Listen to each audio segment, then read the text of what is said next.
Honesty pays. It was evening. Joe was going back home. What I need is a little bit of luck.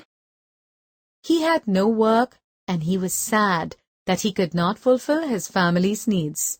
His wife had not been well and she needed a holiday. His son John needed a new pair of boots and his daughter Ellie a new frock. Because he did not have a full-time work, he could not get these things for his family. What I need is a good job and a new suit. But I'm the most unlucky fellow in the world. As he was walking along the roadside, he saw a necklace lying on the grass. My, a pearl necklace. It must be worth £100. I will sell it, then I can fulfill all my family needs. There was a gleam in his eyes and bounce in his walk. Suddenly he stopped in the middle of the road as a thought struck him. I can't sell the necklace. It's not mine, and I'm not a thief. He went home and asked his son John to take the necklace to the police station. John ran along to the police station. He knew Mr. Peters, the police inspector. Is there a reward for the finder? Mr. Peters laughed. Why? This necklace isn't worth much. It must be Martha's. The girl is very fond of it. Her mother came in to find out if anyone had brought it in. There won't be a reward. John went home and gave his father the news. This only shows what an unlucky fellow I am. The next morning, Mr. Jones, Martha's father, came to visit them. Good morning. I came to thank your husband for returning Martha's necklace. I want him to work for me as a gardener. I want an honest fellow. Please ask him to come and see me. Joe went to see him the next day. Mr. Jones liked Joe and gave him the job. Both Mr. and Mrs. Jones were kind and friendly people. Joe was all smiles when he returned home.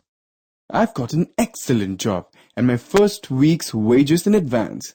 Here you are, boots for John's, frock for Ellie, and a dress for you. I'm the luckiest man in the world.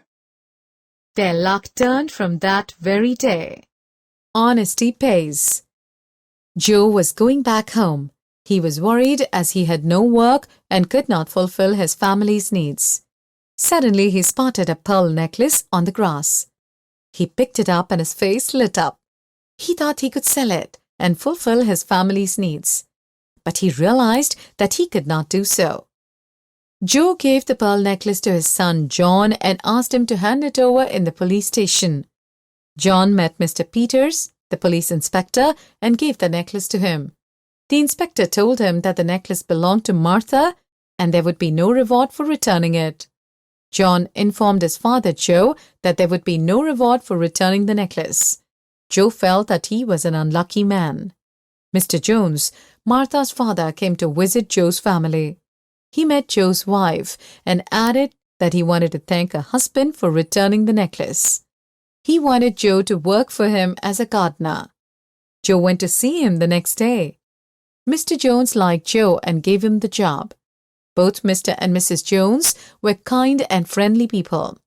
Joe got his first week's wages in advance and bought boots for his son John, frock for his daughter, and a dress for his wife. He said he was the luckiest man in the world.